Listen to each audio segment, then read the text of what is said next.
7:38, Nashville's Morning News on Super Talk 99.7 WTN. Good morning to your friends, along with Johnny B, Ken Weaver, Dan Mandis here. And it looks like Governor Bill Lee's school voucher program, the Education Freedom Scholarship Act, it's in trouble. Want to welcome on into the program. You've heard him on WTN filling in, guest hosting, and of course you read him in the Tennessean and many other newspapers across the state. And also, of course, with our friend Matt Murphy at noon to 3. Cameron Smith is joining us. Cameron, how are you? I'm doing great, Dan. Thank you, Cameron. So let's talk about what is going on with Governor Lee's Education Freedom Scholarship Act. A lot of people are saying that it's dead. A lot of people are saying, or at the very least, that it's on life support. We are clearly at an impasse. The big issue here, it seems to me, is that the House and the Senate, they're far apart on some pretty major issues. The House plan had a lot of extra stuff thrown in there that the Senate can't agree to. Let's talk about the biggest differences between the two versions. Sure, and I've got a piece forthcoming on this that I read both versions of the bills. I've talked to legislators. I think dead-ish is the right area because you're truly correct that there is an impasse between House and Senate Republicans. The easiest way to sum it up is to quote the Tennessee Education Association, which opposes the voucher measure. They've said, and this is President Tanya Coates, in an attempt to win support for a bad bill, the voucher expansion legislation has been packed with concepts to improve public education for which the TEA has advocated for many years. So what's happening here is the TEA, which is not exactly a conservative-friendly organization, they're very much like the NEA, advocates of the status quo in public education. In order to get Republicans to vote to empower parents, Republicans in the House are having to give up TEA priorities. That tells me we have maybe the wrong Republicans in the House of Representatives on educational issues. So, yeah, it sounds like ultimately what they're trying to do is pack a bunch of, I don't know, would you call this like pork kind of a thing where it's like, okay, we're going to throw it up, whole bunch of stuff in there to try and get the lawmakers to vote for it, but it strays far from what they originally wanted, which is basically to give parents school choice. Yes, Dan, there are about 40 titles and 20 extra legislative pages dedicated to things not related to a voucher program. Okay. I mean, we've got a complete rewrite of teacher evaluations. We've got guaranteed funding for health insurance for teachers. I mean, there's all kinds of stuff in here. There's even stuff here to loosen accountability for schools that are in trouble that would have to annually provide a plan. This legislation would push it back to every 3 years. So it's less accountability, more money, and it's not related to vouchers. Can I ask a dumb question? Because you're a lot smarter than me on this stuff. So why would the House put all of this stuff in knowing that it's got to pass muster with the Senate? Well, these are poison pills, plain and simple. We can be as polite as we want to, but if you're looking to move a voucher bill, you just move the voucher bill. What this is folks saying, and I can tell you down to the detailed language, I had to go through and look up every individual code section to kind of figure out what they were talking about. But for example, they bump up the public school funding formula in sparse and small districts. What that tells me is that rural legislators are saying, well, this school choice thing, I don't think it would bring back the goodies to my district, so you got to give me some money for my vote. Right. And again, if that's the way that we're going to negotiate in the House, and Cameron Sexton, the Speaker, is saying, oh, this is acceptable, I strongly suggest that Governor Lee force the issue and say, hey, look, I'll tell you what, we'll pass this Senate version, and we'll send it over to the House, and any House member that wants to vote against it is welcome to, but I'll spend the last 2 years of my term coming up with primary components for every last one of you. There's also the issue of testing. We're going to talk about the primaries in a second, but let's also talk about the issue of testing. House Republicans want less testing. Senate Republicans want more testing. How big of a divide is there? And is this one of those 40 or so poison pills that you were talking about? And there's also the issue of homeschool families in private schools. They would have to give more standardized testing. Yeah, if you want to be part of a government program, then you're probably going to have to submit to some testing. This is a point where the House and the Senate should just agree that the thing that we're tracking here is relative student progress, how a student progresses year over year, not where their absolute level is, because this is what detractors from vouchers and charter schools do, is they say, well, these underperforming students in these underperforming schools moved to a different school, and oh no, they didn't immediately do light years better. It's about relative student progress. So it should be about what we're measuring and what we're testing and when we're testing. I don't think that there's a way to expend public funds and say, well, we're not really going to have any information on the results. We just hope it works well. So I think it's finding an agreement where, okay, the same testing paradigm is there for everybody. And I'm a homeschool parent. We have a homeschool hybrid program. Mm-hmm. I would love to take up this program, but one, it only applies to private and public schools in the versions that I looked at. So a homeschool family could move to a private school, for example, but it wouldn't apply immediately to homeschooling. And, if you want the money, you're probably going to have to, there's some strings attached. There always are with government, but I don't think it's the situation where the government's going to go in and impose testing on you if you don't take the money. Cameron Smith is joining us from the Tennessean. He does fill in around here as well.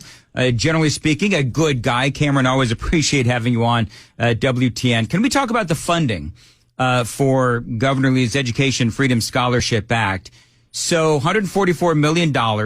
And so the way that I understood this is that this is going to be from a different bucket of money than the education budget. That's what we were told early on. We still heard the hue and the cry of we're defunding the public schools. Where do you stand on all of that? I mean, these are taxpayer dollars. So at the end of the day, I mean, that's the way I look at it. When we see a budget and whether this budget has the vouchers in it, then we'll kind of know exactly which bucket, if you will, it's coming from. As far as me as a taxpayer looking at it, it's all public money. Yep. So the idea that there's a magical account for which we pay for education and there's other accounts, I just disagree with that interpretation. Again, the TEA and NEA have always said the right answer for public education is throw more money at it. And so they don't like anything that's seen as a alternative to a traditional public school. If it's not controlled by the local education authority, that they don't like that. And so when you look at the funding, what's in like the Senate bill, for example, is the base funding formula. The state's going to pay 100%.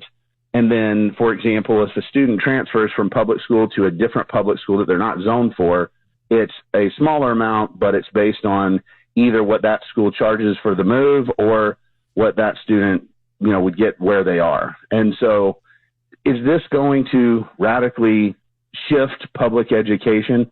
Probably not. Over time, if it's successful, will it have an impact? Yeah, because you're moving kids. And what some of these schools and some of these particularly underperforming schools, the schools got accountability measures in the state of Tennessee. You can see the list of which schools are chronically underperforming.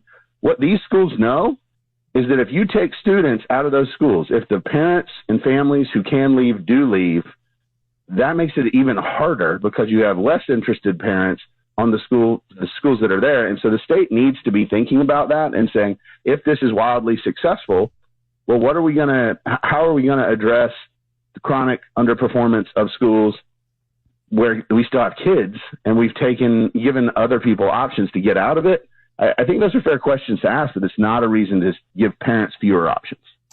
Can we talk about what happened in Arizona? A lot of people, I've monologued on it before, but I want to get your opinion on it. There's a lot of discussion about what happened in Arizona, where they also have a voucher program. There was some fraud. It went way over budget. There's a lot of people that are questioning the results as to whether or not the kids actually performed any better because of that program. Was Arizona an influence in how this legislation is being drafted or was drafted? I think everybody's looking at Arizona and saying, uh-oh, we had some issues here. This is about accountability and paying attention. At the end of the day, the devil is in the details. And we like to talk in broad platitudes, but the specifics of how are you holding accountable? The reason I suggest emphasis on individual relative student performance is because I know that's what we're looking for and the problem we're trying to solve. And so fraud's always an issue. because bad actors come out. This happens with charter schools. It happens with voucher programs. Folks say, well, you know what? I bet we could get some money if we started this school. Again, good oversight from the Department of Education, the ability to look at these schools and say, you know what? These expenses aren't legitimate. This isn't a real school. That kind of thing can address those problems, but that's a lot of work. And so if I'm a legislator right now in Tennessee, I'm going to the Department of Education and saying, if I'm going to vote for this, I got to know that we have accountability in place, because there will be fraud. And are we going to catch it in time to make sure that funds that would be used to educate students are not funneled away to nefarious actors? So we know that vouchers are already in play, Hamilton, Davidson, and Shelby counties. In your opinion, have those been successful, and did the performance there have any bearing on these current discussions? Well, if you look at and I'll sort of broaden the category to school choice. Okay. If you look at school choice and you look at charter schools, you look at the voucher pilots and things like that, what you see is, frankly, mixed results. If I'm honest, that's kind of where it is. And I understand that people say, well, that's evidence that, well, we shouldn't give this stuff a shot because not everything has been uniformly successful across the board. My take on it is, well, are you counting public schools in this? Are you counting the underperformance of the existing public schools? Because the idea that, well, any alternative to a struggling, I'll say the word, failing school, chronically underperforming school, is the solution must be 100% successful, foolproof, and never have any issues. Well, that's an absolutely ridiculous comparison, because the kids are in a failing school and they need an option. So if you're telling me the only option they can have is a perfect one, I'm going to fight you on that one. You know, it's interesting, Cameron Smith joining us. When this whole thing came out, and you may disagree with me on this, but when the governor announced what he wanted to do, Education Freedom Scholarship Act, you know, one of the things that I said, and I was criticized by some, was, okay, so I think as conservatives, we all appreciate and support, you know, school choice. But I just didn't know if this was the right plan. And I mean, clearly, now that we know more details and the infighting within the Republican Party, I think it is clear that this is not the right plan, at least not what we have going on, perhaps in the House. If you were to look at all sides, and you may not want to do this, but if you want to look at all sides, you've got the Senate, Governor Lee, the House, and you said it is your fault, this chamber, as to why this didn't pass. Whose fault is it if it doesn't pass? Whose fault would it be? Oh, there's plenty of blame to go around. Okay. I mean, I don't feel like the Republican leadership did a great job of getting the team players on the same page to begin with. The idea was just a basic voucher idea, and it was really flexible to start off with. I think we should have gone with, hey, here are the specifics, here's the accountability, here's the way it works.